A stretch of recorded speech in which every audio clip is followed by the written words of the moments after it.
Welcome, everyone. Thank you for joining us. Sorry, we're running a bit late today, but I have already called this meeting to order, so we'll go ahead and start off with 2.0.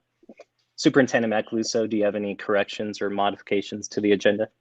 Thank you, President Voss. At this time, there are no corrections or modifications to the agenda.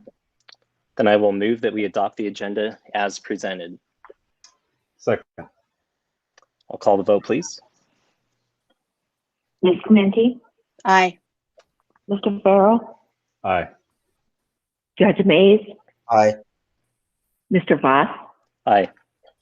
Dr. Wright? Aye. Judge Mays? Aye. Mr. Voss? Aye. Dr. Wright? Aye. We'll move now to 7.0 Communications Board comments. And I'd like to take this time to read a statement regarding the Citizens Bond Advisory Committee.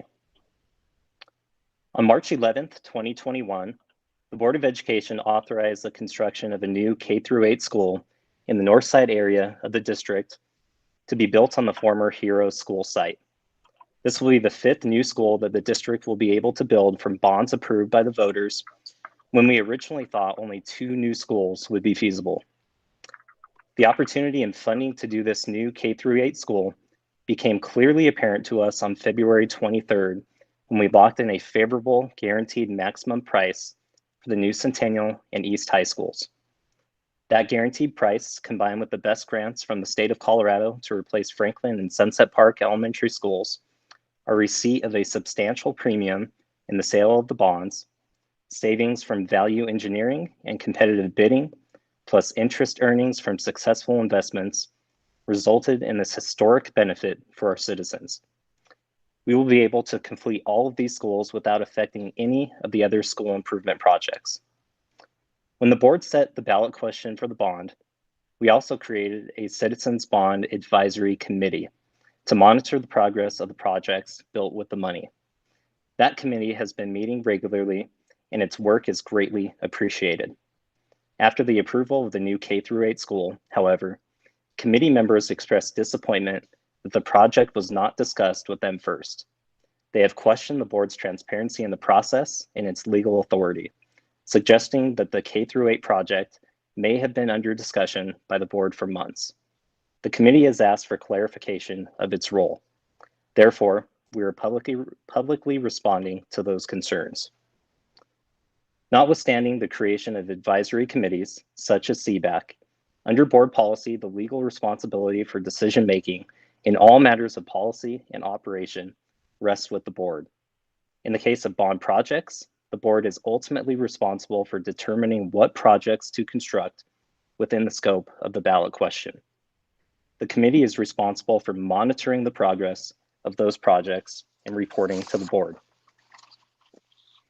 As mentioned, the opportunity to build this 5th school only recently became apparent. When the voters approved the bonds, no one could have predicted all the favorable events that have fallen into place, contributing to the funding windfall that we have received. And before acting on March 11th, our authority to build the new K-8 school as a project within the scope of the bond was specifically confirmed in writing by our bond counsel. In approving the new K-8, we did not circumvent the committee. Its authority is to monitor, as stated in the ballot question, not to approve projects. Even with the short decision-making timeline, we recognize that we could have given the committee notice beforehand. We did not want to create the impression, however, that the decision to build the K-8 school was within the purview of the committee. Again, we sincerely appreciate the work of the committee and publicly thank its members for the many hours it spends in fulfilling its advisory role to the board. We look forward to a continued cooperative relationship. And with that, we'll go ahead and move into our work session, starting with the K-12 online school curriculum platform adoption report. Thank you, President Voss. At this time, I'd like to introduce you to Suzanne Maury, Assistant Superintendent of Teaching and Learning, and she will introduce the team that she has with her. Ms. Maury. Thank you so much. Yes, thank you, Superintendent Macaluso. Today, our very exciting presentation will be shared with you by Crystal Rasmussen. Crystal, I don't think you've had an opportunity to meet her formally during a board meeting, but Crystal is our Director of Curriculum and Instructional Programming, and I'm excited to turn it over to her. Crystal? Thank you, Ms. Morey.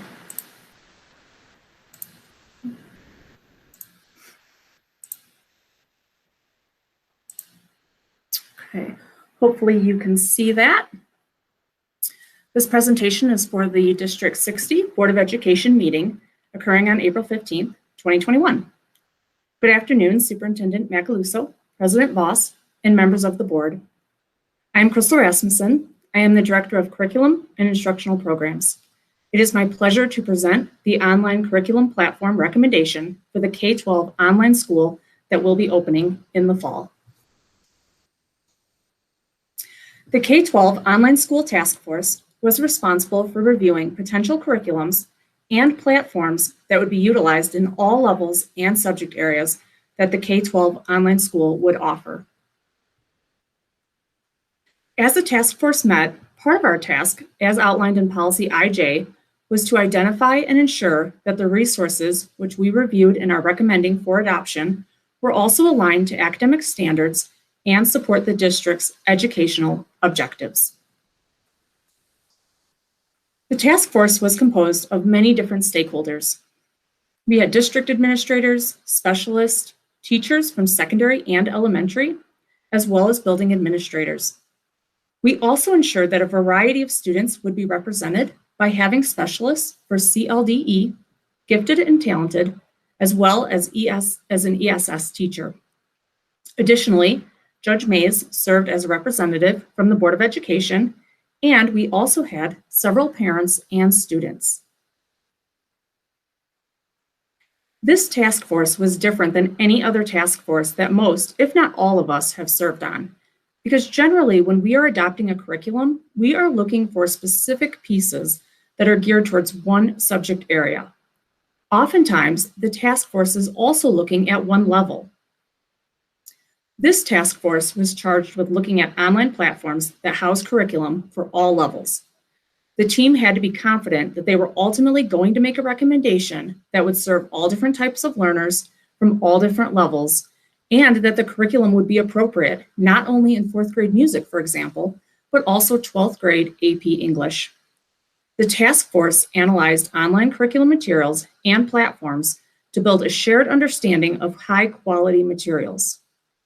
Committee members had to really evaluate if the platform that the curriculum was housed on would integrate with our current systems, like Infinite Campus, if families and students would be able to easily navigate the platform, and what type of monitoring did the platform allow for. Through these conversations, we also discussed how the online school would differ from the online instruction that is being offered in response to COVID-19. Lastly, when speaking with the Colorado Department of Education, we were told that students must receive best first instruction from a certified teacher. The student, in other words, cannot work their way through a course at their own pace with no direct instruction from a District 60 teacher. As you can imagine, this allowed for a lot of rich conversations about things that excited us, areas of possible challenge, and opportunities for growth. In order to do this well, the task force had to analyze the materials and platforms and build a shared understanding of what constitutes high quality. The task force also had to understand that our current online instruction is a response to COVID-19 and may not be reflective of what online instruction at an online school looks like. Because when we are talking about online schooling, we are really thinking about students who want to learn in another way than what our brick and mortar schools currently offer. The task force first reviewed 3 submissions, taking into consideration areas of strength and areas of potential concern. The task force reviewed the actual platform or learning management system that houses the curriculum. So in our brick and mortar schools this year, teachers have posted assignments on Google Classroom, creating a virtual learning space for students to go to during asynchronous days. Google Classroom is known as an LMS or a learning management system. After reviewing the 3 learning management systems, the task force narrowed it down to 2 finalists. We then held a virtual stakeholder review meeting where both finalists were presented to the community and feedback was obtained. This feedback was then taken back to the task force, and both organizations presented their product to the task force. This provided the task force with the opportunity to ask questions. Then the task force re-met to discuss strengths, areas of concern, and additional questions that were out there. In the beginning, task force members all had their own ideas and areas of preference. But through a consensus building process, the team was able to engage in really rich dialogue, stretch each other's thinking, and ultimately all task members endorsed the same recommendation. The task force determined that Edgenuity would meet the needs of our teachers, students, and families the best. Edgenuity is a Colorado-based company and is utilized by schools in Colorado and across the nation.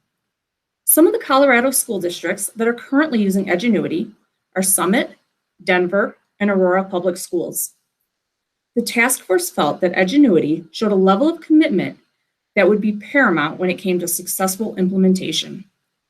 This was evident in their presentation to the team. They sent educators who could really speak about the product. They also engaged in continuous dialogue and were very timely in answering our questions and addressing any concerns that the task force had. Edgenuity offers a comprehensive curriculum comprised of both core subjects as well as music, art, technology, health, and physical education for our K-5 students. The curriculum is available via Edgenuity's digital platform, and core subjects also include student consumable workbooks, so our students would receive some writing materials. One of the challenges the team discussed was ensuring that the curriculum is engaging and supportive, especially for our early literacy students. The task force felt that with the support of daily instruction from District 60 teachers, even our youngest students would receive high-level instruction. As I mentioned earlier, Edgenuity is a comprehensive learning management system.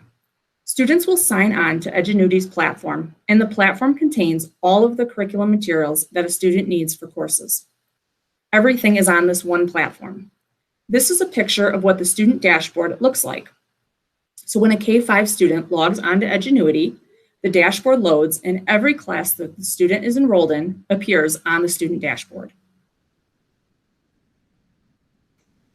It is highly recommended that K-5 students have a learning coach, which could be a parent, guardian, grandparent, or other adult at home to help support the student in their learning. Edgenuity provides a learning coach guide in each module, as well as a pacing guide. The learning coach guide provides teaching notes to help aid the adult with instruction.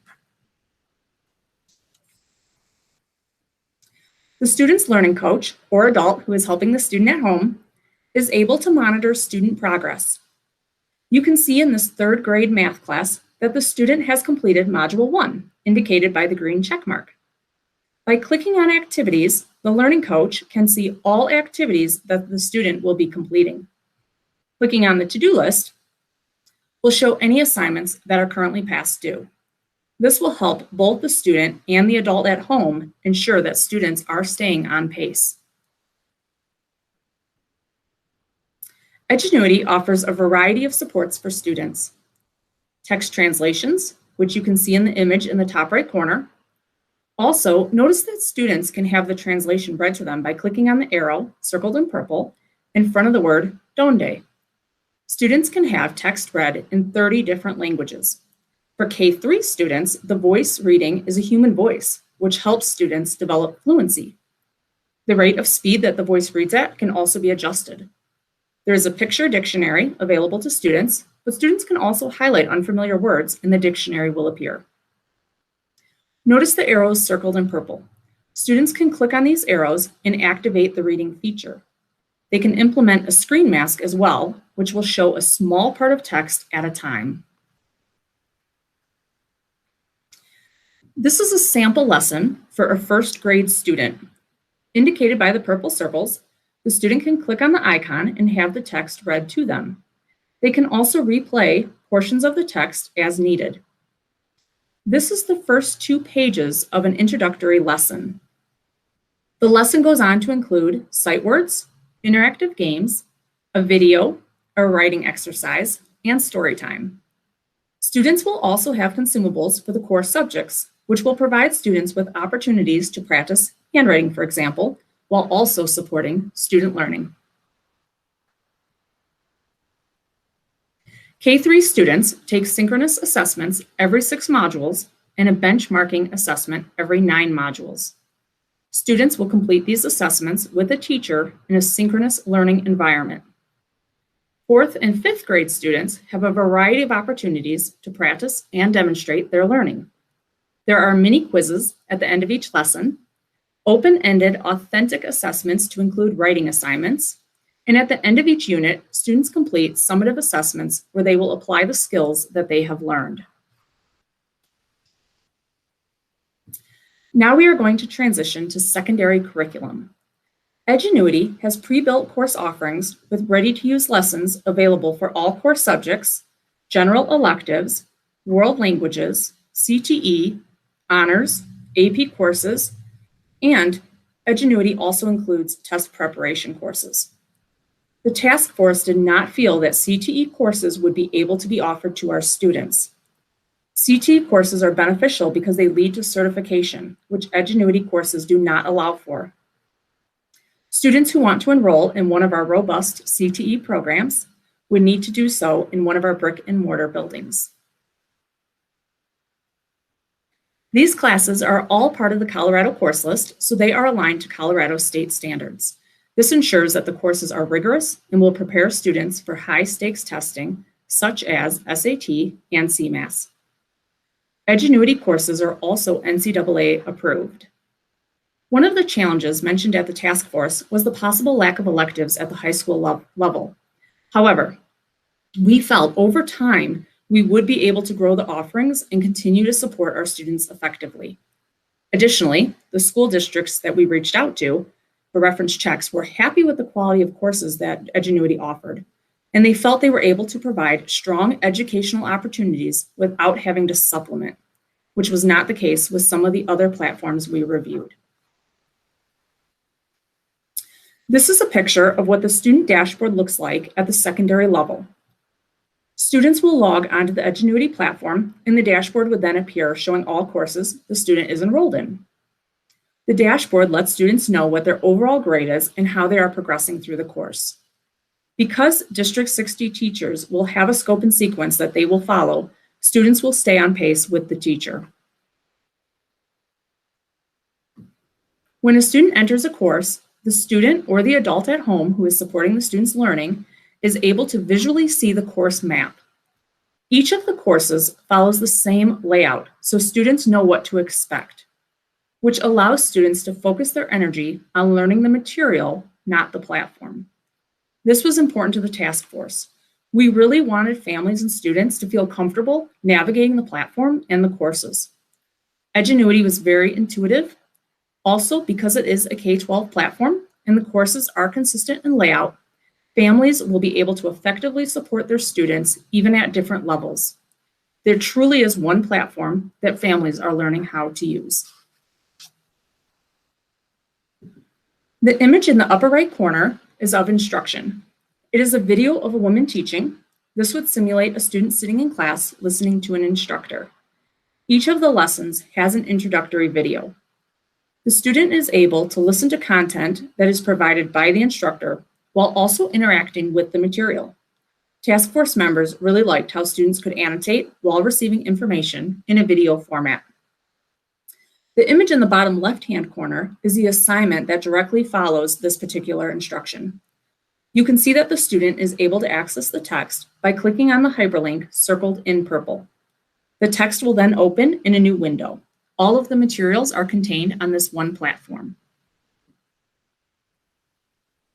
Edgenuity offers several different types of reports for educators, students, and parents. Parents and guardians are able to monitor their students' attendance, progress in the course, time spent working on assignments, and teacher feedback. Educators are able to view progress both for individual students and for entire classes. They can also run reports for mastery and for attendance. Students have access to embedded tools such as read aloud support, transcripts, captions, glossary, calculators, and highlighters, to name a few. eNotes is an electronic notebook that students can use to record questions or observations. There are guided notes for certain courses, which I will show an example of on the following slide. Translation is available in over 30 languages, and there are instructional videos featuring live people. Students can also pause and replay audio as needed.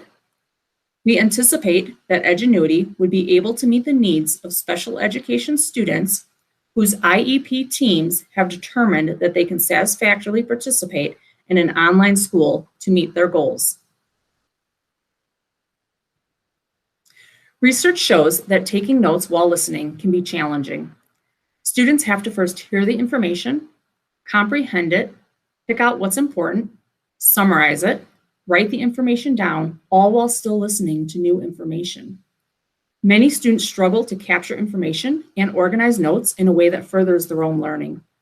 Because note-taking requires more skills than just listening or reading alone, students benefit from using guided notes.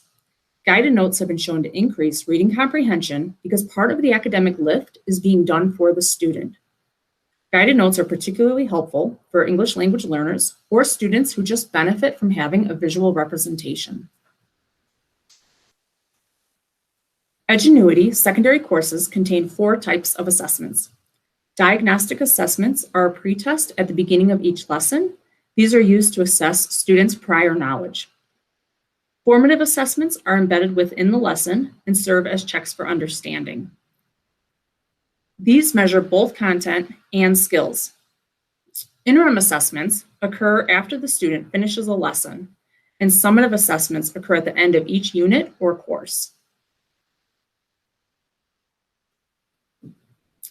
Another piece that the task force considered was the integration of the platform with our current systems. We wanted the process to be seamless for both our families and our educators. Because Edgenuity works on district devices as well as mobile devices, students will be able to access the platform with no foreseeable issues. The estimated budget for 1 year is $242,000. This estimated budget includes up to 1,000 digital licenses for secondary and 200 digital licenses for elementary. Because this is a per pupil price at the elementary level, the cost could increase or decrease depending on final enrollment numbers. Because the best and final offer was lower than anticipated, we have made the decision to purchase the Social Emotional Learning Package K-12. Both task force members and stakeholders prioritize social emotional learning as a necessary purchase. This price includes workbooks for core courses at kindergarten through 5th grade, professional development, a success coach who will help ensure successful implementation, and as mentioned, the social emotional learning for K-12.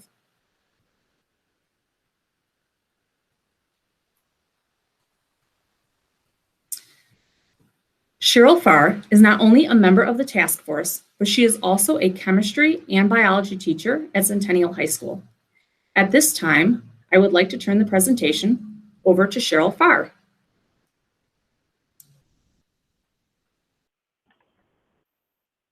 Good afternoon, Superintendent Macaluso, President Voss, and other members of the board. The team composed of Zach, Crystal, Rhonda, and Paula initiated the task force breakout rooms for a discussion of what was important for a good online program. We determined these to be ease of use for students, parents, and teachers, good communication between teachers, students, and parents, and the supplier, easy and accessible student progress monitoring, and a multi-level assessment along with quality product support.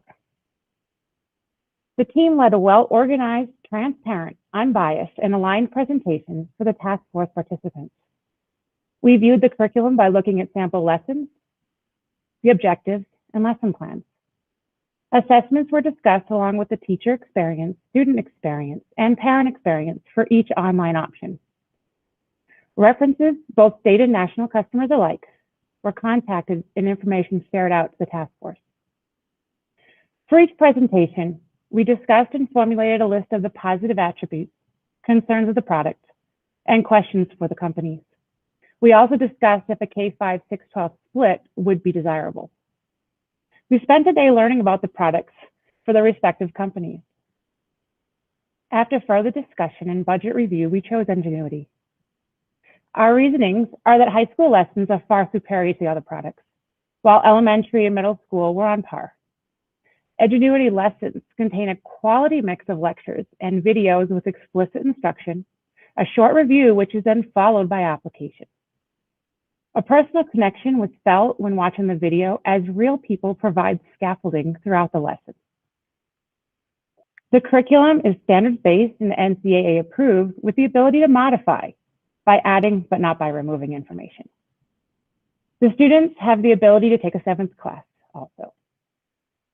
The assessments have leveled and randomized questions, while auto-grading for both multiple choice and short answers are included. However, teachers did have the ability to self-grade. The teacher, student, parent, user experience was a strong plus. The dashboard is user-friendly, while progress monitoring on task work time is clearly visible. Families have accessibility to tutorials along with coaching assistance. There was also discussion that this school may not have as many electives offerings, but the community involvement and internship opportunities could be the perfect solution for this possible lack of electives. It does not take a village. I'm sorry, it does take a village. I agree that this choice is the best fit and the most accessible company for the positive environment for the new virtual online school. And thank you for your time. Thank you, Mrs. Farr. Mr. Rich Mestis is a member of the task force and the principal of Dutch Clark.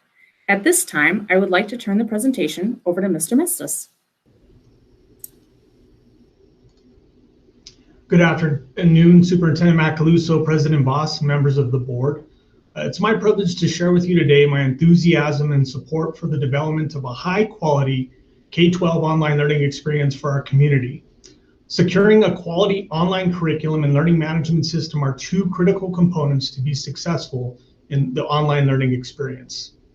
They serve as both the standard bearer of high expectations and quality content for all our students, as well as a way to empower our teachers to engage students in a creative way, assuring that our students have the skills necessary for a future career of their choice.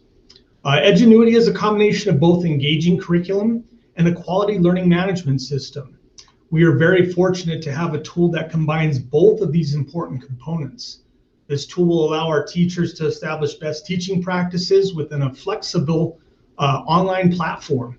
It creates a consistent way to establish best teaching and instructional practices, as well as supporting consistencies in student, teacher, and family engagement. The interaction for students consists of Tier 1 instruction with a visual of an instructor, an actual instructor reviewing each lesson, which is critical. And it's an important element of a highly effective student engagement.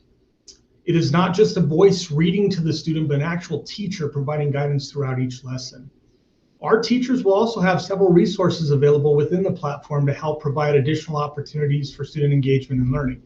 The platform is intuitive for users and will make the teacher, student, and parent interactions seamless. Families will love this tool, as frequent feedback is a major component of this system and will provide opportunities for timely and consistent communication, which is critical. The future looks bright for our community, and our new school will be a shining example of a quality learning experience that will lead our learners to a life of purpose and impact. Thank you for your time. Thank you, Mr. Mestis. So originally, I wanted 3 perspectives. I wanted a student, a teacher, and an administrator.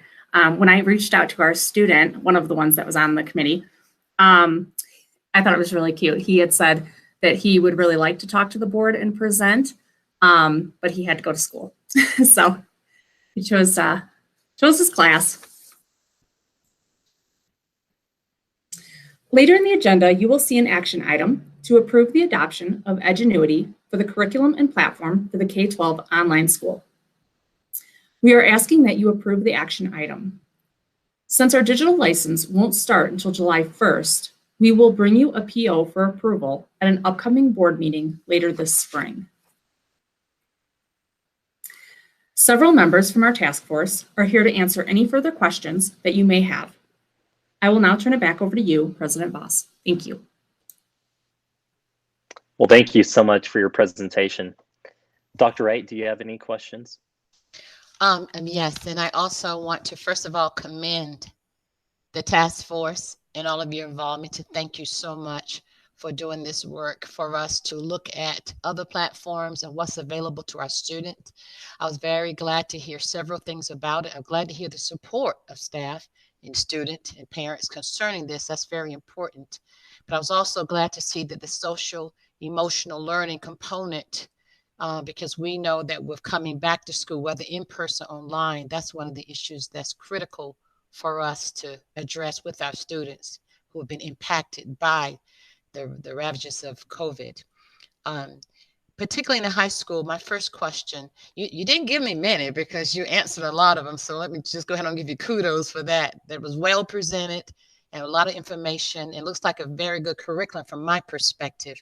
So one question is particularly in high school, this may be something that was implied, but particularly in high school in terms of the courses offered, is there any concern about the number of students that are required in order to offer a course or a class?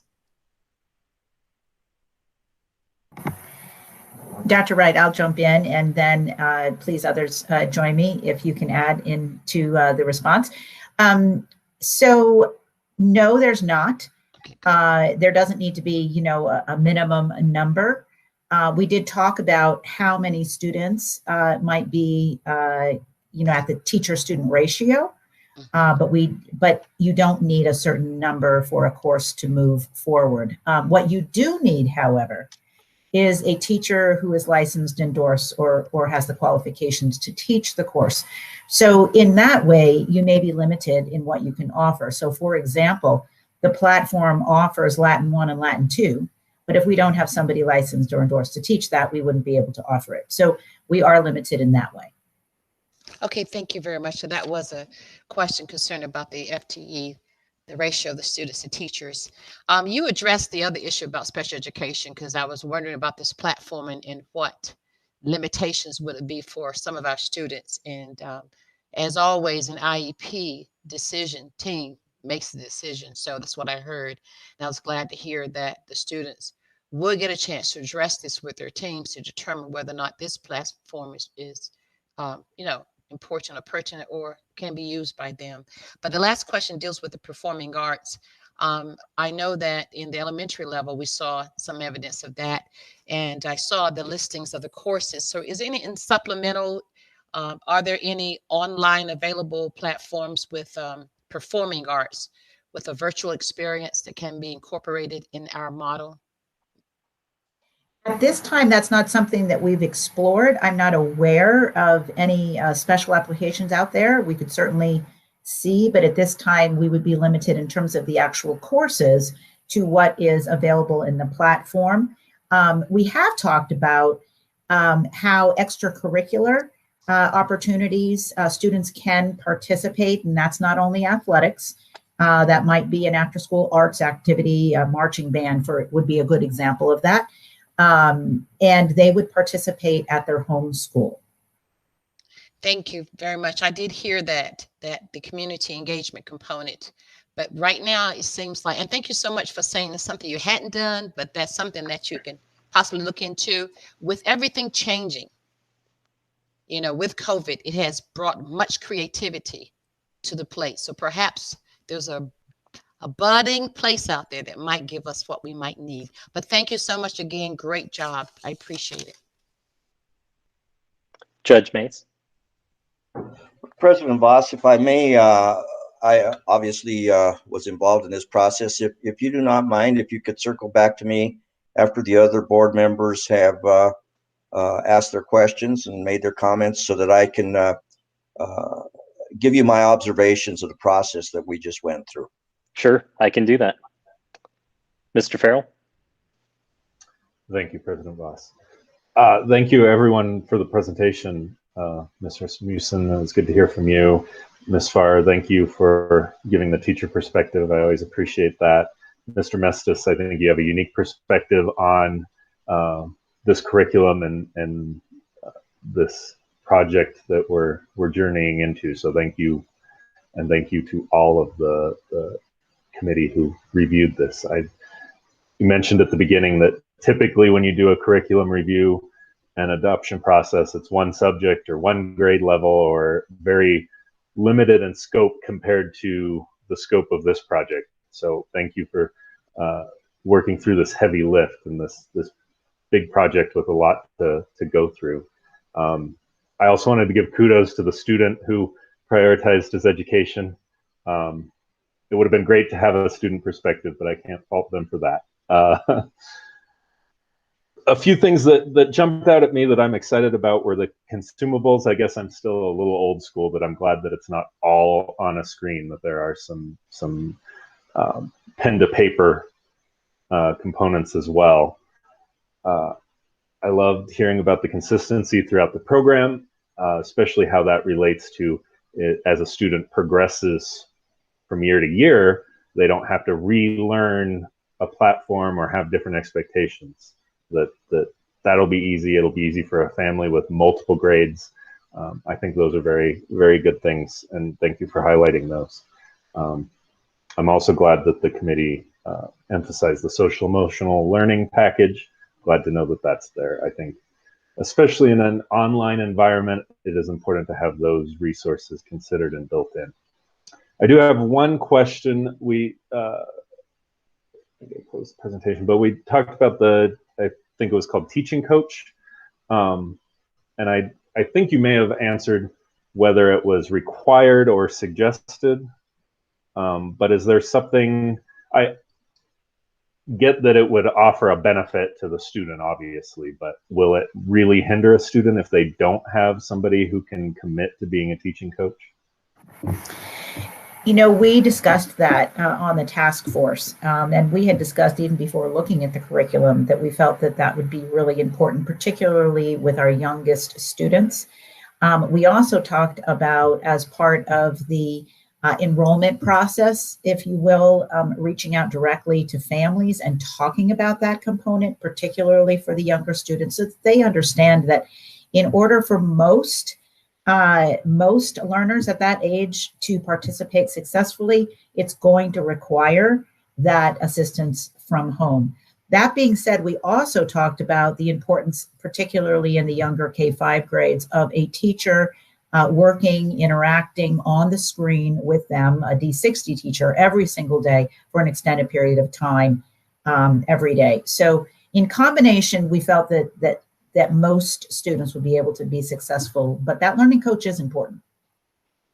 I agree with you. I think it is very important. I just want to make sure that this is as accessible as it can be. And I know that it's difficult in some circumstances to have an adult that can commit a lot of time to something like this, but hopefully sharing the value of having that will help families prioritize that. Thank you. Thank you all. That's all I have. Ms. Clementi. Thank you. And thanks to everyone on the team. In fact, is it possible to quit sharing so that we can see people? That would be cool. Thank you. Where's my, it doesn't say, well, whatever. I really appreciate all the time and effort that's gone into this. And I know it's a huge step, and it's very different from any of the work that we've done otherwise. So I'm happy and very pleased with all the work that's gone into making this recommendation. So thank you. I do have a few questions, and some of them may be a little beyond what the task force has done, but I just like to put them out there at this point. Dr. Wright talked a little bit about arts and music at the secondary level, and Ms. Moore, you talked about extracurricular opportunities. I think our homeschool students are able to actually come to school personally and attend particular classes if they need to. Would that be an option for people who are enrolled in this, whatever we're calling it, District 60 online school? Ms. Clementi, that option would be available. That's my understanding as well. And that's specifically when a course during the day is directly connected to that extracurricular activity. So for example, if in order to participate in marching band, they have to go to a 6-period class, then if it's directly connected, then yes. Great, thank you. I do think we need to pay attention to building our arts programs. The synchronous direct instruction, how long and how often is that anticipated to happen? So we just spent a lot of time getting input from our task force on just that. It is up to us to determine to a certain degree. What the state says is that there should be regular best first instruction from a teacher. It does not say it has to be every day. They do not say it even has to be scheduled, although we may choose to schedule it. And it can look different to some degree from student to student. So there may be some opportunities for whole group lessons at the secondary level. Core classes, maybe a couple of times a week is what we have been bantering around, but then other opportunities for small group or one-on-one and office hours and different opportunities to interact directly with the teacher. At the elementary level, we were all in agreement that every day was really important. And we talked about approximately half the day, maybe not all in a row, but an extended period of time. Okay, I'm glad to hear that. So we're not really necessarily going to expect a student to be seated at the computer from 7:30 to 3:30 every day. No. And when they complete their online asynchronous work is up to them, although they will be paced and keep pace with their teacher. But if they want to complete that at night or on the weekends or get up later in the morning, if they don't have a scheduled time with their teacher, that would be up to them. But keeping pace would be obviously important to keep up so that the direct instruction can directly relate to what the students are learning approximately at that time in the course. Okay, good. So it's not really, it won't be a self-paced, but curriculum, but there'll be all that additional support to maintain the expected pace. Correct. Some flexibility, but not entirely self-paced. Great, thank you. So I know that you have all addressed this before, but just to be clear, would you explain the difference between this, what this is anticipated to be, and what is offered at Paragon? Well, since we have Rich Mestis here, I think he would probably best articulate that. I know he clarified for our whole task force some of the differences as well, but I'll turn it over to him if you would, Mr. Mestis. Absolutely, that's a great question. We're an alternative education campus, so our focus is to work with students that are deemed at risk per the state 16 at-risk indicators. And what we focused on more, instead of being completely virtual, is a customized learning experience. So we could have students all the way completely virtual, if that's what they need, to students that come regularly all day, both AM and PM sessions. And the flexibility of the learning platform and the model that we have allows us to do that. For some of our kids, it's important that they're face-to-face with us. Ms. Maury did speak about we like to call it structured flexibility, but the opportunity to pay students within a specific amount of time. It's really critical that we get some face-to-face time for our students, because a lot of the situations that they're in, they might not have the best learning environments in their homes. So we have that opportunity for them to come in. We have our collaboration zones, and that's kind of the significant difference in terms of the students that we serve. We also have to maintain at least 90% of our students meeting those at-risk indicators. So, if they don't meet that at-risk indicator, for us to maintain our AUC, we can take about 10%, but after that, we'd have to look for other options. And I want to keep every single one of our students here at our district because we're doing amazing things. So this is another opportunity for us to do that. And if you look at some of the districts that are doing incredible things, they offer a portfolio of schools, a portfolio of learning options. And I'm so excited that that's what we're doing here. We're really addressing lots of different learning opportunities for our entire community. And I think that'll go a long way in us keeping our students with us because we're the best. Yes, very much so. Thank you, Mr. Messis. That helps a lot. And this does then add to the myriad of offerings that we will make to our students. So and of course, I opens up, that. And of course, it opens up for the first time to K through 8. Yes. Since Paragon is just high school, so. Oh, good. So, thank you. So this will not be used for credit recovery. No, this is not an avenue for credit recovery. This is for first full-time instruction. Yes, it is. Okay. I appreciate all the work that you've done with this curriculum. And I was able to attend both the presentations of the two finalists, if you will. And I'm pleased to hear the support for Edgenuity. Honestly, I was a little more leaning toward the other one. Will there be tech support available if necessary to students, parents, and teachers?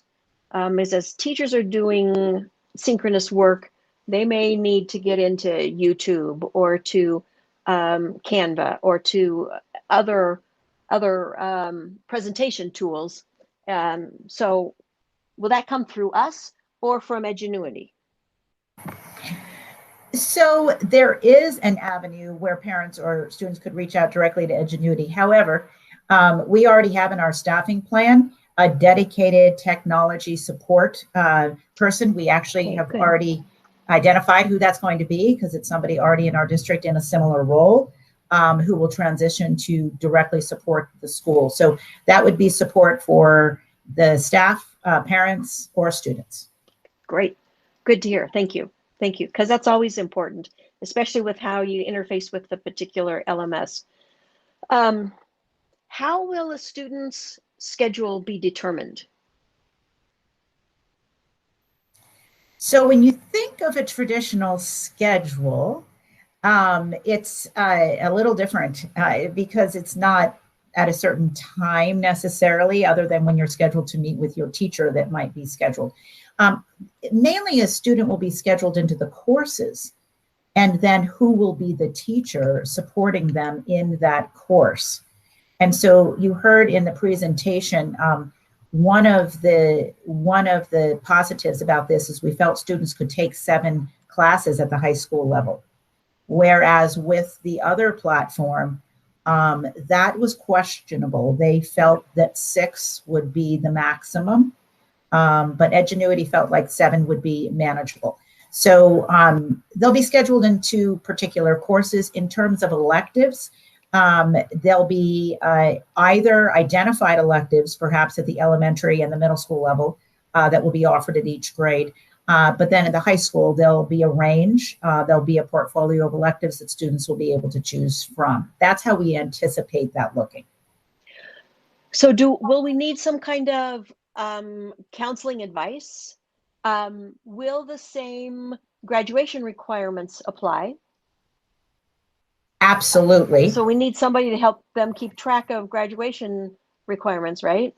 Absolutely. In our foundation staffing plan that we're working with HR on right now, there is a counselor to teach who will probably spend more time teaching some of the SEL courses.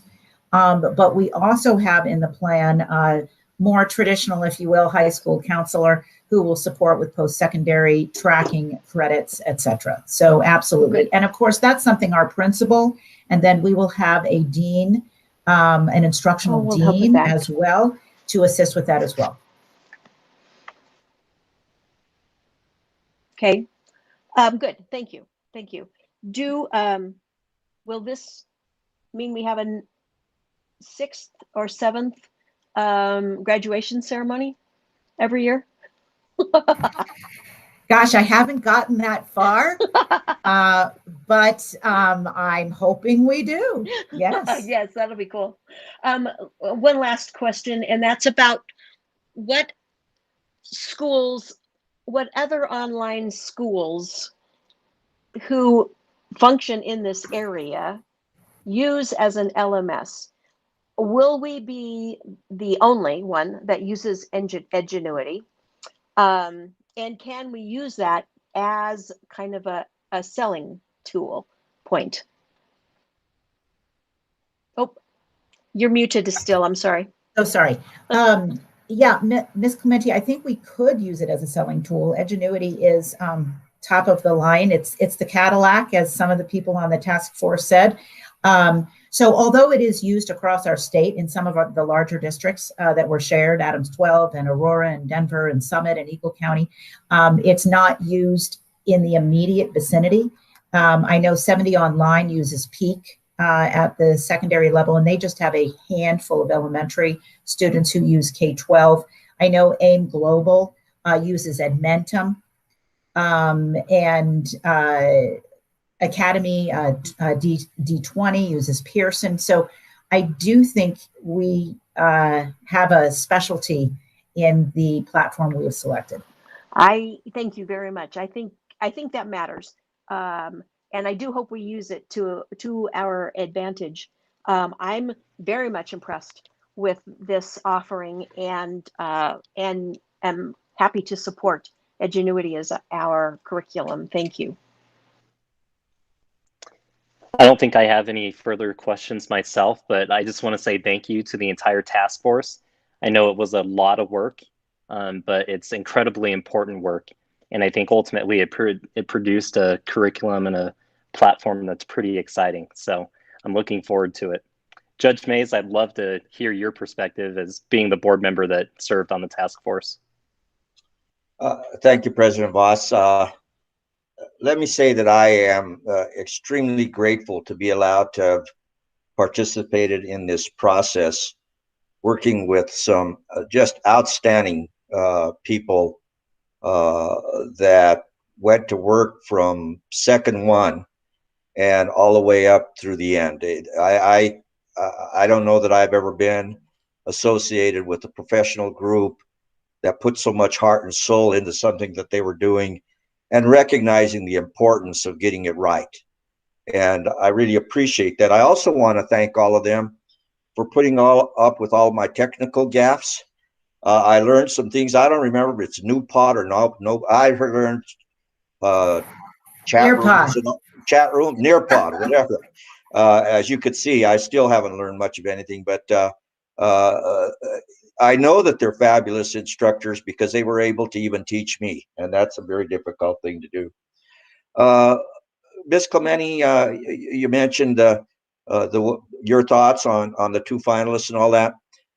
Let me say this, that one of the things, in addition to the high quality of the program that Edgenuity offered, I was extremely impressed that they were here in Colorado, that we weren't going to have a conversation with somebody in West Virginia or North Carolina or California or someplace about this. And the staff that they presented to us was just first class. I mean, these were folks that have been in the trenches, have done it all. And they not only were quick to answer our questions, but when we had follow-up questions, and they told us they were going to get back to us by the next day or whatever, they did it. They did exactly what they told us they were going to do. I may be, I hope I'm not wrong on this, but one of the other things that was very impressive to me is their willingness to do at least some minimal tutorials with parents or the folks that are going to be at home, and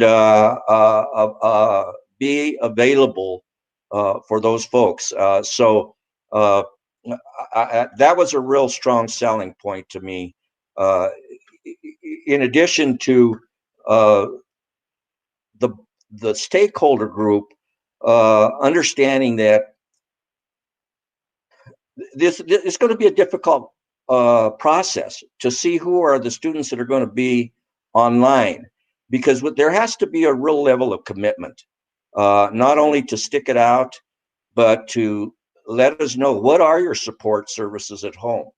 And that doesn't mean that if something happens along the way that the support service, for some reason or another, illness or whatever it is not going to be there. We're going to make sure that our students have the support that they need.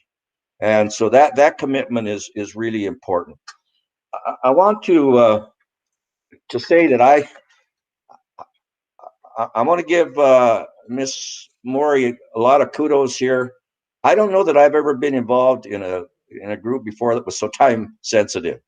I'm not sure, but I think we met just about every Tuesday, and then we had some long 6 and 7 hour days on Fridays as well. And what was impressive about that is that generally speaking, you find people in the stakeholders group that all of a sudden you started with 20, now you're down to 15, now you're down to 10. Well, our charge was, if you're not going to stick around and be have fidelity to this stakeholder group, don't start to begin with. And we ended up with the number we started with. It was just really impressive, but it was very time sensitive. I need to say that the quality of discussion was of the highest level, very professional. I mean, just another indication to me what a fabulous educational force D60 has. Teachers, administrators, tech people, the whole bit. They were just shining stars, in every single way. And what was really great about this is the professionalism that was exhibited throughout the process. There was pushback at times, but it never got to the level of anything that was unprofessional. And in my opinion, it culminated in coming up with the best program that we could possibly have. And I just need to tell you that the quality of these folks, they're superstars. That's all there is to it. I really appreciate the opportunity I have to see exactly what is involved in the development of a curriculum. It is no easy task. And then when you throw K-12, every class, every type of student, social emotional, that has to be taken into consideration, no stone was left unturned, not a single one. All of these questions were answered to the satisfaction of the entire stakeholder group. I want to give a special shout out to Tyron, our student who provided some really practical, pragmatics,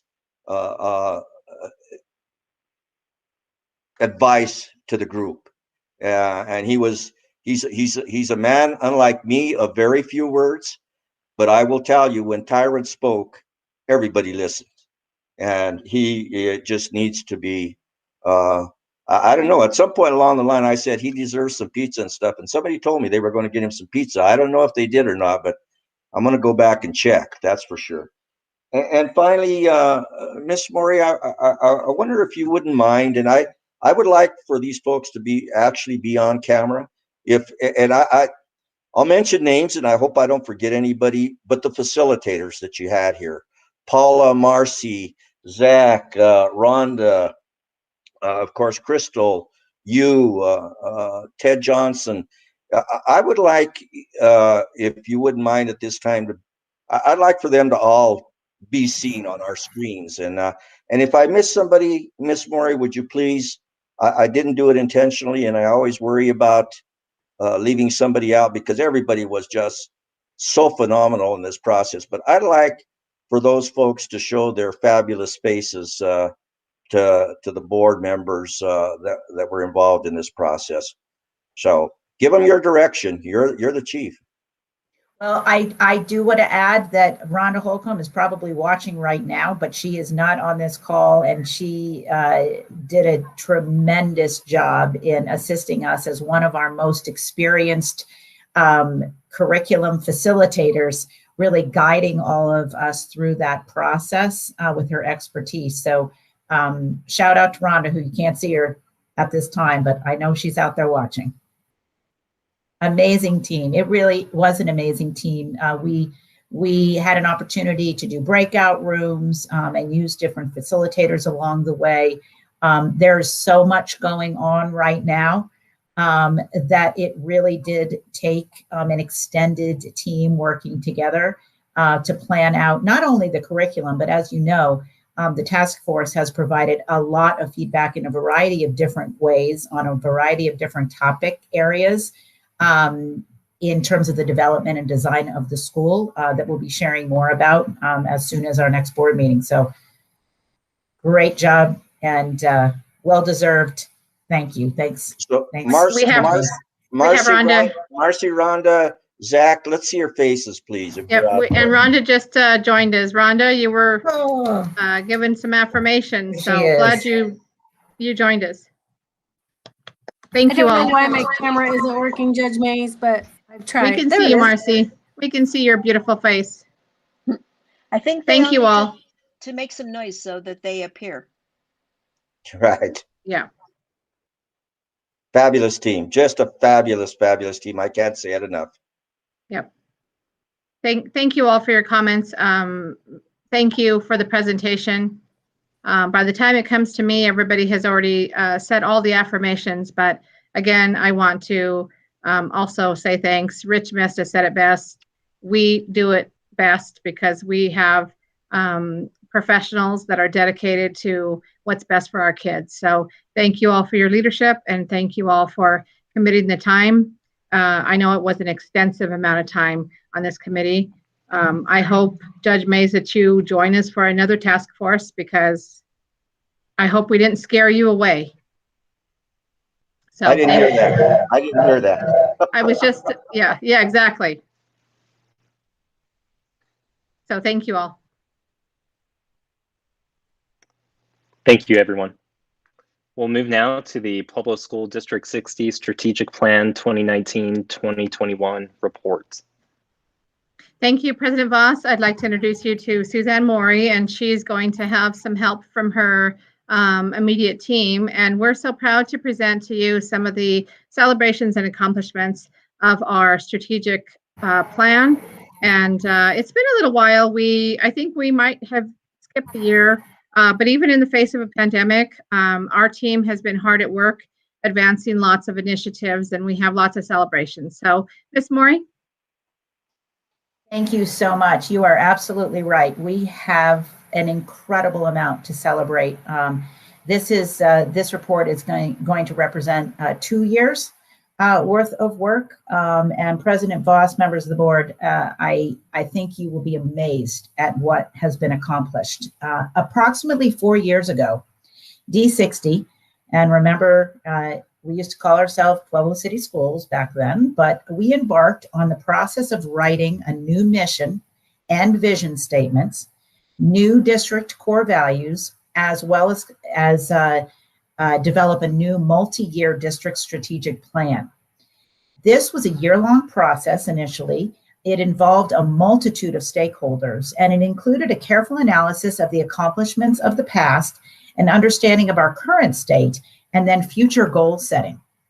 The result was a well-crafted, succinct, which was important to us, district strategic plan, which included our new mission, which I know you know, to provide a high-quality education that assures each student the knowledge, skills, and dispositions to lead a life of purpose and impact. And our new vision at that time, to become a high-performing school district that inspires community confidence. We also wrote 7 core value belief statements and then identified specific indicators of success aligned to 5 goal areas. The plan was designed to last for 4 to 5 years with the understanding that along the way, we would reflect on our progress, we would identify specific action steps each year aligned to those indicators, but still remain flexible to address any issues or challenges that may arise along the way. And as you know, those have come to us, and I think we have responded well. We're currently in year 3 of implementation. So this afternoon, our team is here to share and celebrate just some of the successes aligned to those 5 goal areas from the past 2 years. You should each have a copy of the printed 2019-2020 and 2020-21 report. It's one single report for both years. And then I'll also be sharing a version of that report, that brochure with you on the screen today. We're also going to have copies of the report available in all of our schools and on our website for the public to read within about a week's time. And at this time, I'd like to share a special thank you to Renee Hahn. She has been incredible in document services, giving us her time and her expertise in putting this beautiful brochure together. So the first thing you're going to see in your brochure is a letter from our superintendent, which acknowledges the commitment, selflessness, and dedication of our educators. The past 2 years have demanded the best of each of us, and I hope you agree. Our entire D60 team of educators has risen to that occasion. It's truly, I mean, honestly, it is amazing what we have accomplished in 2 years, because despite all of the adjustments that needed to be made in response to the pandemic, during the past 2 years, we've continued to move this entire district forward in groundbreaking ways. And you know that is both literal and figurative. In the letter from Superintendent Macaluso, she also recognizes the faith of our community in approving a $218 million bond, which will literally change the face of Pueblo with the building of 5 new schools and facility repairs across our entire district. And I would be remiss if I didn't take a moment to thank you, Mrs. Macaluso, right now, on behalf of our entire team, our entire district, as well as me personally, for your leadership. It really is because of you that our team and our entire district has been able to accomplish so much. So now I get the pleasure of sharing just a few of the incredible highlights from the past 2 years. But I really encourage everyone to go online or pick up a brochure at one of our schools to get a more thorough picture, to read the entire thing of so many amazing things our students, our staff, and community partners have accomplished in the past 2 years. Our first goal area is student success, and I'll be sharing some of the highlights from this area. And first, I want to start with really a game-changing accomplishment. For the past 4 years, D60 has steadily increased our graduation rate from 73.9% in 2016 to 82.6% in 2020. And if you didn't already know it, D60 has outperformed the state 4-year on-time graduation rate each year for the past 4 years in a row. And at the same time, we've reduced our dropout rate from 2.3 in 2016 to 1.8 in 2020. Every additional student who walks the stage to accept their diploma changes not only their life opportunities, but also the future of their family and our community. In the last 2 years, D60 will have adopted new standards-aligned, state-of-the-art curriculum in, and listen to this incredible long list. So this is just in the last 2 years: elementary, middle, and high school literacy, middle school and high school math, K-12 online instruction, and elementary music. All of our newly adopted curricula include not only traditional texts and resources that you would expect, but also digital components for online learning, both in the classroom and from home.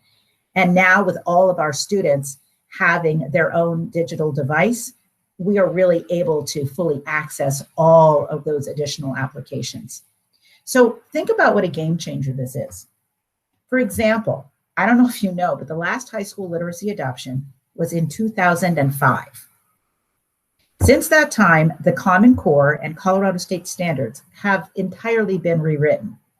And think about how much more attentive publishers are to ensuring culturally diverse and inclusive materials that lack sexual and other types of stereotyping and biases. When teachers and students have higher quality materials in front of them, teachers have better supports.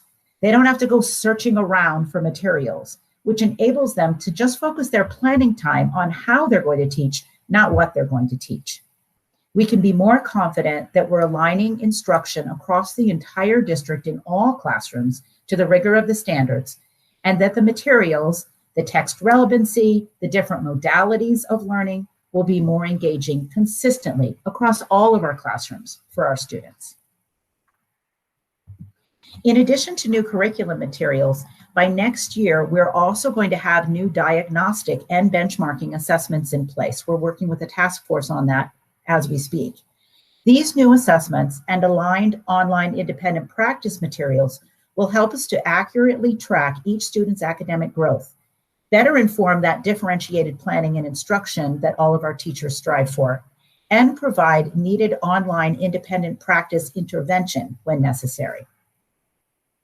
And would any of us thought 2 years ago that we would be a one-to-one technology district with every single kindergarten through 12th grade student assigned their own technology device each year for in-person and online learning? This accomplishment alone expands the learning opportunities for students at all our levels exponentially.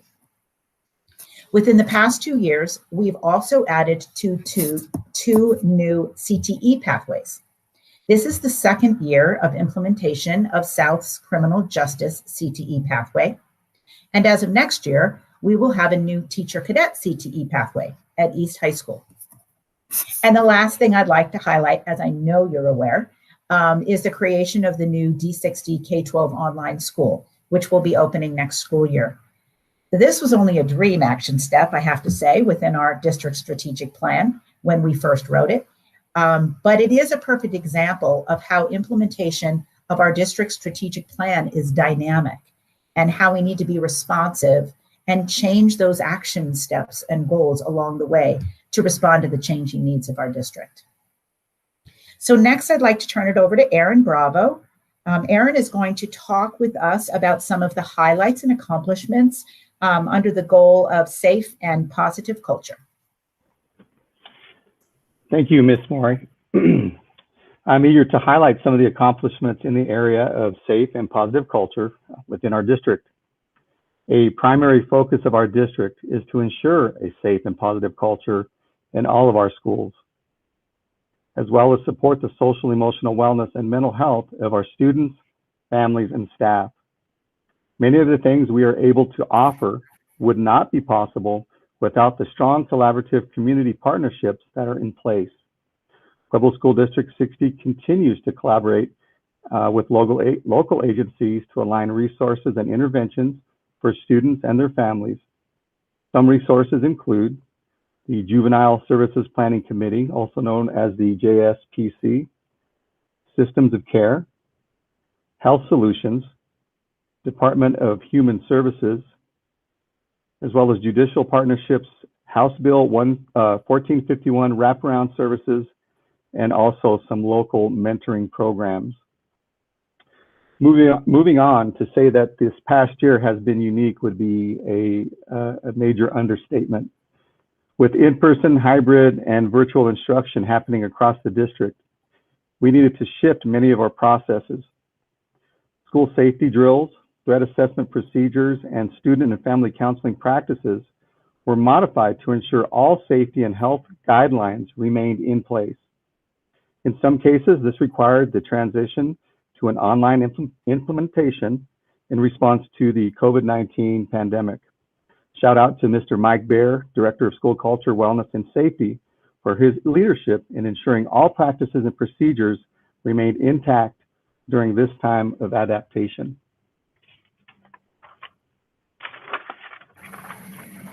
A core value of our district is that the social and emotional well-being of our students is as important as their academic needs. The following are just a few examples of how District 60 is meeting the social and emotional needs of our students. For many years, State of Grace Counseling has been a valuable community partner in providing social and emotional support for middle school and high school students in Pueblo School District 60. This year, we were able to expand their services to the elementary level. Students in grades 3 through 12 are able to receive social emotional support and therapeutic mentoring at no cost to the family. Next, recently, District 60 received word it received an Empowering Action for School Improvement grant, also known as an EASY grant, to provide mindfulness training for staff and students at Roncalli, Risley, Bessemer, and Minnequaw. Training is set to begin during the 2021-2022 school year. Mindfulness is a practice that can help individuals decrease levels of stress and anxiety and build resilience and emotional regulation. As a result of this training, we would expect to see a decrease in discipline referrals, decrease in threat assessments and suicide assessments, as well as increases in the overall school performance framework in conjunction with effective teaching and learning practices. Ultimately, our hope is for mindfulness practices to eventually be implemented district-wide. Next, in January and February of this year, school leaders received training on the importance of self-care and strategies to establish and maintain a culture of staff and school well-being. These presentations served as a primer for the future SEL professional development set to launch next year. Time was dedicated to these presentations during 2 K-12 principal meetings and were very well received by our school leaders. And finally, I am very excited to report that Pueblo School District 60 is collaborating with SEL Solutions, a national organization, to provide district-wide social and emotional learning training to all district employees beginning in the 2021-2022 school year. We are currently in the process of recruiting 20 district staff members to serve as trainers for the social emotional learning professional development, which will span 2 years. These 20 staff members will receive intensive SEL training over the summer and become certified SEL trainers. In turn, these staff members will train all staff in the district. This ends my report, and thank you very much. Thank you, Mr. Bravo. Next, I'd like to turn it over to Eric DeCicero to talk about quality staff accomplishments.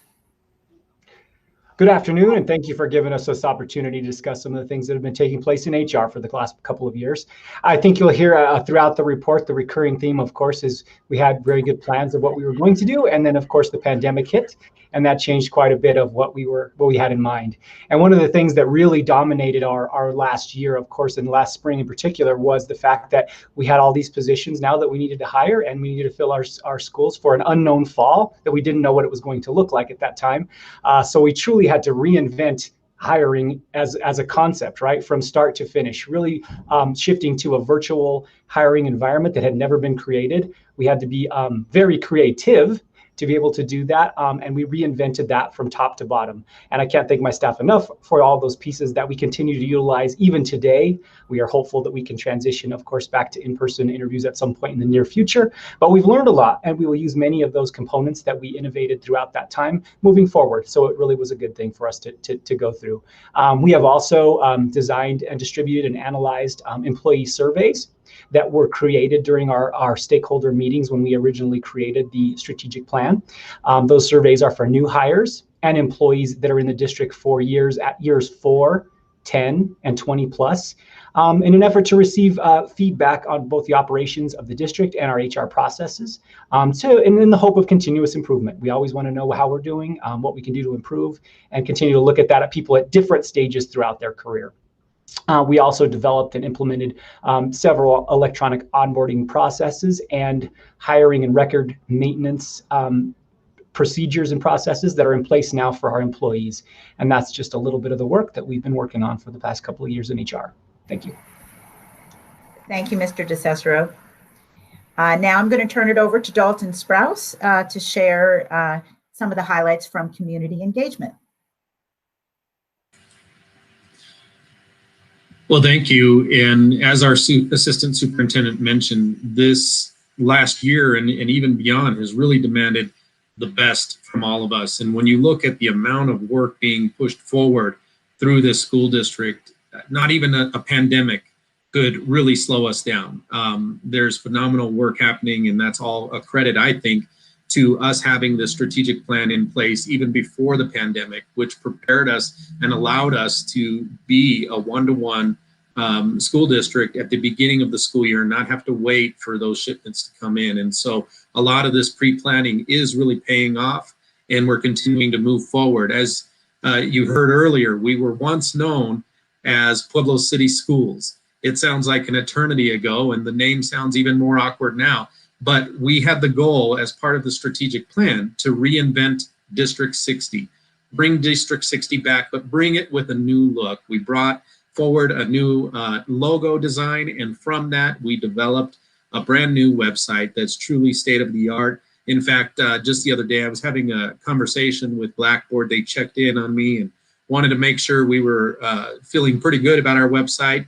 They said, "How do you feel?" I said, "Well, we think it's a tremendous product and we're doing really well." And their response was, "Well, we sure hope that you're proud of it, because we are at Blackboard. In fact, we're using it as a model site when we're showing other school districts how to do their websites correctly." So my hat is off to the entire team that worked on that project. They did a great job. With the website coming forward, we also just earlier this year launched our brand new mobile app, which ties in directly to the website. But the mobile application is kind of a game changer, and we're working on deploying that even more.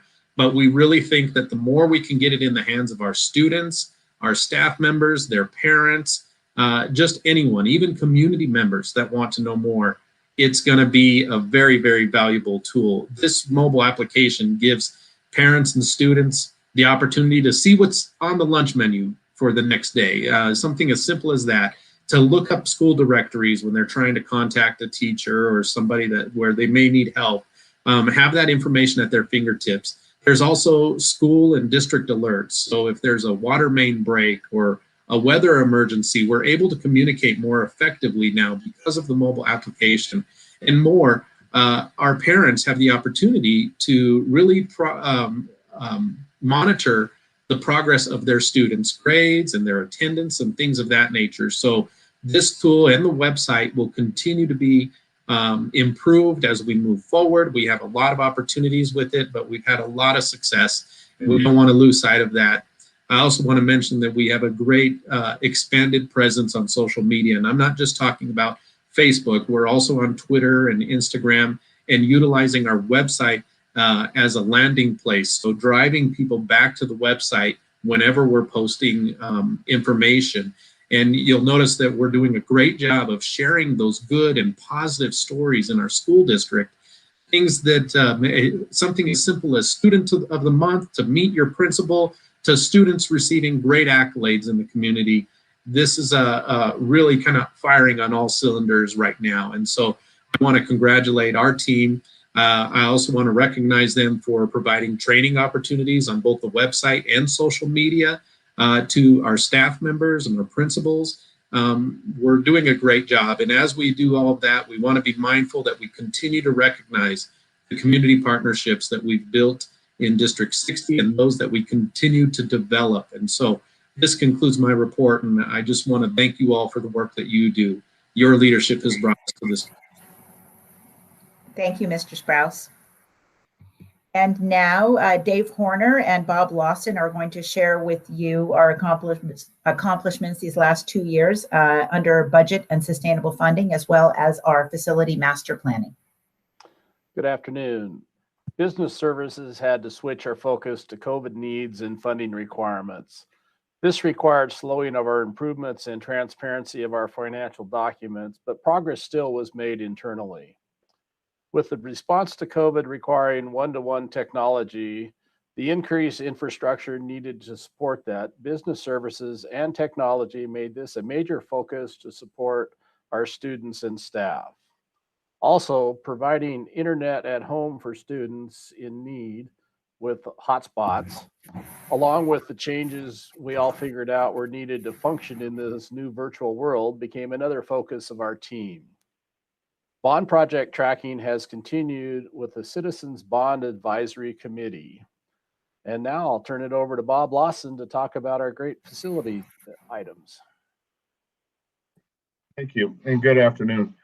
I have a brief update on the facilities master plan information as it's noted in the district strategic plan accomplishments. The school district engaged in an extensive facility master plan process back in 2018 and 19. Upon the completion of the master plan, the district placed a bond initiative on the November 2019 ballot.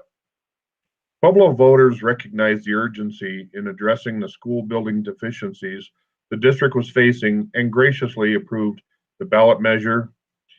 The bond initiative originally included many repairs at several schools, as well as constructing 2 new high schools. During the past 16 months, the district rapidly got to work on the bond projects, with about half of those bond projects now underway. Additionally, the district reviewed the repairs and planned funding for 2 elementary schools in the bond program and decided to leverage those funds as matching funds for 2 BEST grant applications to replace Sunset Park and Franklin School of Innovation. The district was awarded both of those BEST grants, and the design of the 2 new schools is now in progress. As the board has already heard, the district has been very diligent in not only getting projects underway as promised, but also managing the projects to achieve the best possible results. These efforts have resulted in several projects providing significant savings from favorable bids, and the district received higher than expected premiums from the sale of the bonds, which provided additional funding available. The savings and premiums have allowed the district to fund a new K-8 expeditionary school that will soon start in the design process. Lastly, the district held its first 2 groundbreaking ceremonies earlier this month for the new high schools. These were very exciting events for the district and also the community. And these are the first 2 of 5 unprecedented new school construction projects. This concludes my information, and I'll turn this back over to Suzanne. Thank you, Mr. Lawson and Mr. Horner. We'd also like to recognize and thank each of you on our board for your dedication and the extraordinary time you volunteer. I don't know if everybody realizes that all of the time you spent is volunteer time to support and to advocate for our district.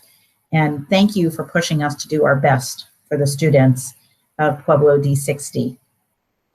So after all these accomplishments, I'm sure you're thinking, well, what's next?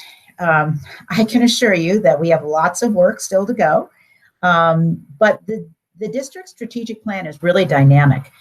We work with our department teams and stakeholder committees along the way to reflect on our accomplishments each year, and then we set very specific action steps for the following year. So for example, next year, we'll be focused on supporting our teachers and leaders with implementing the new curriculum and continuing the next steps in the design and construction, of course, of our 5 new buildings, all scheduled to open in fall of 2023. We also have some exciting plans we're putting together for strengthening our leadership pipeline and opportunities to identify and develop current and future leaders. So that's something to look forward to. That being said, we will remain responsive to whatever comes our way. And President Voss, I think that concludes my report and our report. So I am going to stop sharing and turn it back over to you. Awesome. Well, thank you so much for the presentation. Dr. Wright, do you have any questions or comments? I don't have any questions, but I just have comments. Ms. Maury, well, Superintendent, I'll begin with you. Ms. Maury and Mr. Bravo, Mr. DeSerio, Mr. Sprouse, Mr. Horner, Mr. Larson, and D60 principals, admins, teachers, paraprofessionals, going down the list, if support staff, parents, students, community. I heard a lot about community involvement with D60. I know that as a new board member, when I first came aboard, I remember the presentation of the strategic plan, as well as stats about certain things. And I can't say enough about the excitement and exciting times it is for D60. I'm just grateful to be a part of the team of other colleagues of mine working with you to help you to accomplish the goals. And I hope it's too much to say, because I was going to highlight various stats and this, but the list got longer and longer. But I just want to say that I am grateful to be a part of helping in any way that I can to improve the quality of education for our students. Our community deserves this. And so from the bottom of my heart, as people say, thank you, thank you, thank you so much. I know it's difficult. I know COVID threw in a curb, but looked like we just swung in that curb and kept on swinging. So I'm glad about that. And so thank you. And it's an honor and privilege, even though it's volunteer, thank you. But it's an honor and privilege to serve. And again, if anything that I can do, I want to pull my best forward to help us continue to improve our school system. Thank you so much. Judge Mays. Thank you, President Voss. Just a little bit of history. This process started 4 years ago. At that time, it was then President Barbara Clemente, and it is now President Taylor Voss. And we were involved with a number of other very committed stakeholders that met tirelessly. We had a facilitator that put us through the motions that we needed to go through to get there. And the one thing we all said is we are not interested in preparing a beautiful looking document that's going to be put on some shelf someplace and gather dust like some strategic plans in the past have. And that it needed to be, as Ms. Maury said, a dynamic living document that was going to be addressed. And it was clear when we did this that everyone was on board as saying, hold our feet to the fire. We tell you we're going to do something, make us do it. And as Dr. Wright indicated, the first report was 2 years ago. And it was a very thorough report at that time. And I am just delighted to see that 2 years later, everybody is still committed to the strategic plan. And I've been around long enough to know that once you get satisfied and think, okay, we've got this covered, things start going backwards. And there's always work to be done. And I need to say that, again, I'm just so amazed with the staff and the work that's been done, the fidelity to the strategic plan. And so, again, thank you all. I know a lot of it starts with our leadership and Superintendent Macaluso's drive and commitment, and just the love she has for children and the cares that she has for this community. So once again, I can't tell you how proud I am to be a part of this team. Mr. Farrell.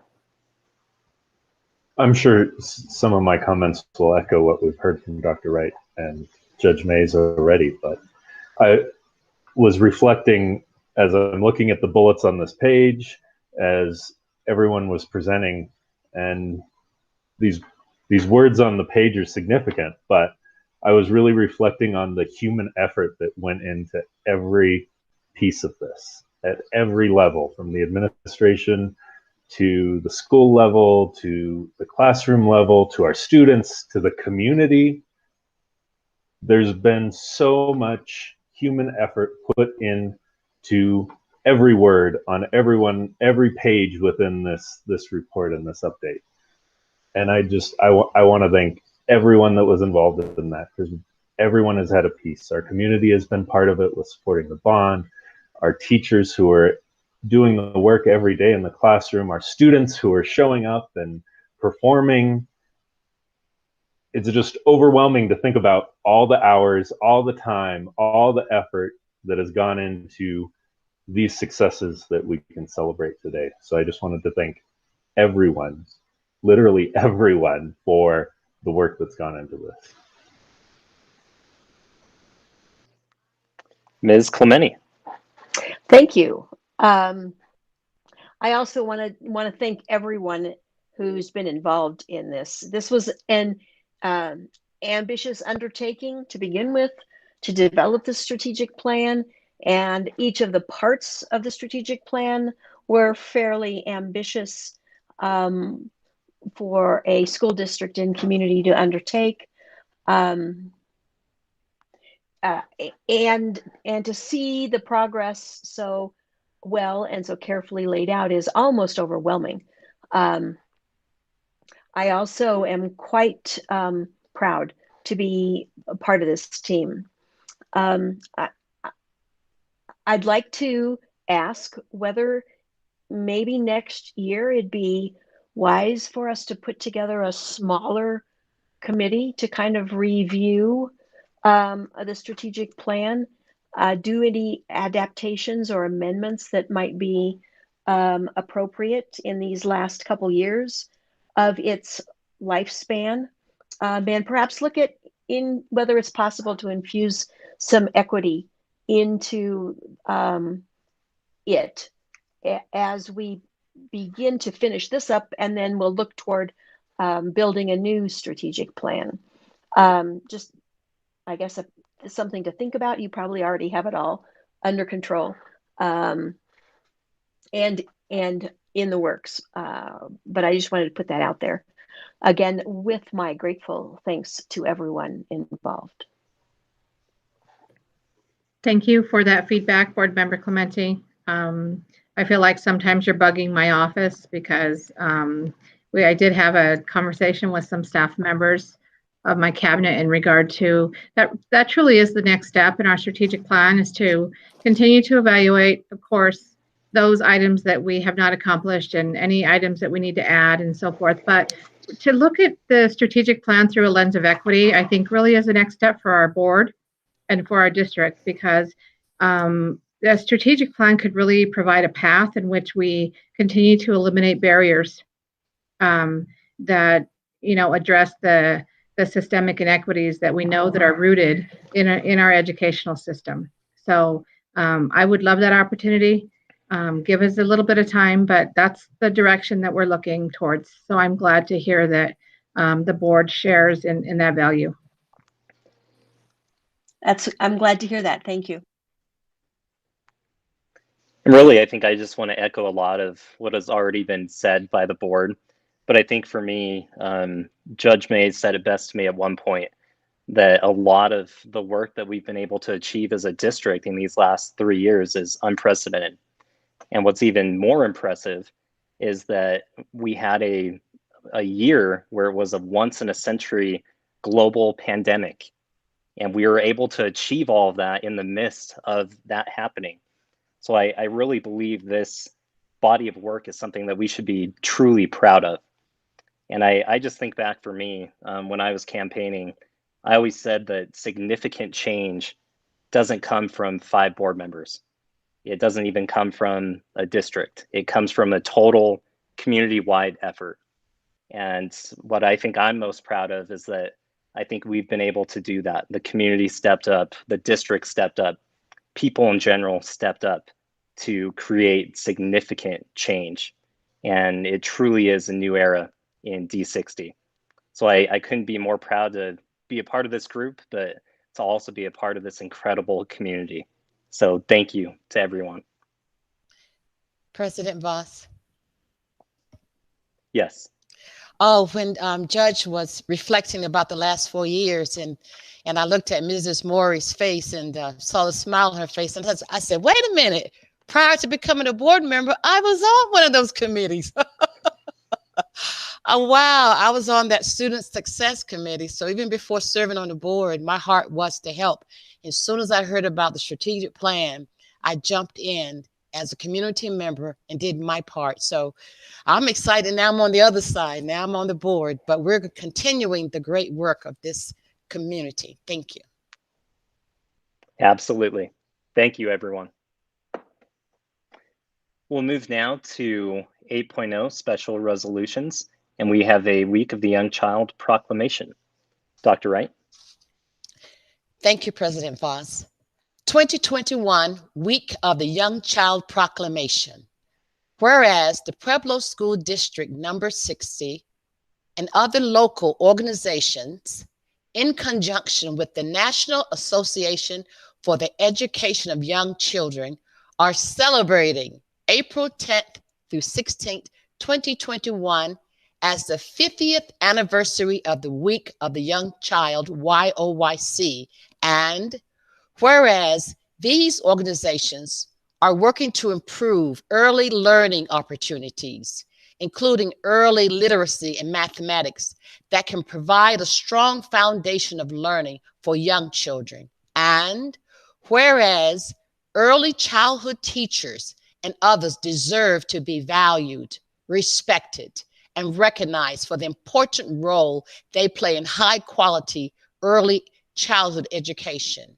And whereas public policies urge the support of children, families, and our economy through the pandemic crisis, recovery, and beyond. And now, therefore, the Pueblo School District number 60 Board of Education proclaims April 10th through 16th, 2021 as the Week of the Young Child and encourages all citizens to celebrate the 50th anniversary of the WOYC. Let me get my letters together. Thank you. WOYC, so that we can continue to recognize and advance the importance of early childhood education. The Board of Education proclaims April 10th through 16th, 2021 as the Week of the Young Child as presented in the April 15th, 2021 board materials. And President Voss, I make a motion that this proclamation be adopted. I'll second. I'll call for the vote, please. Ms. Clementi? Aye.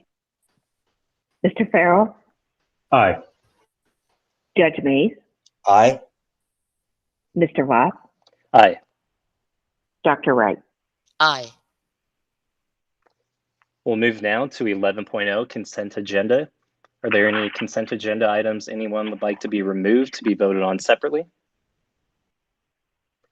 Then I move that we approve consent agenda items 2 through 4 as presented. Second. Any discussion? I'll call for the vote, please. Ms. Clementi? Aye.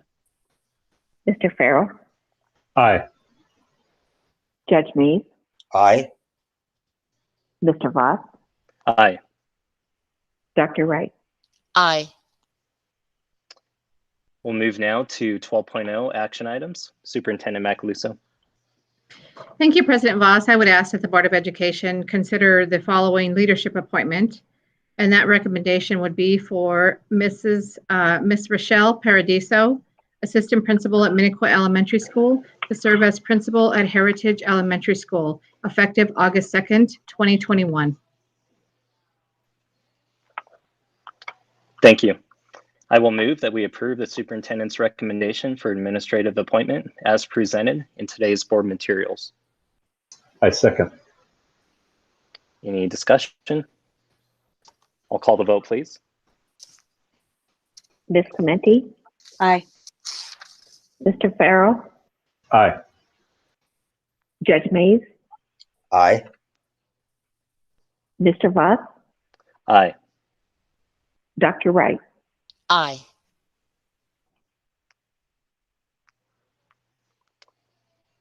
Is there anything else from the board?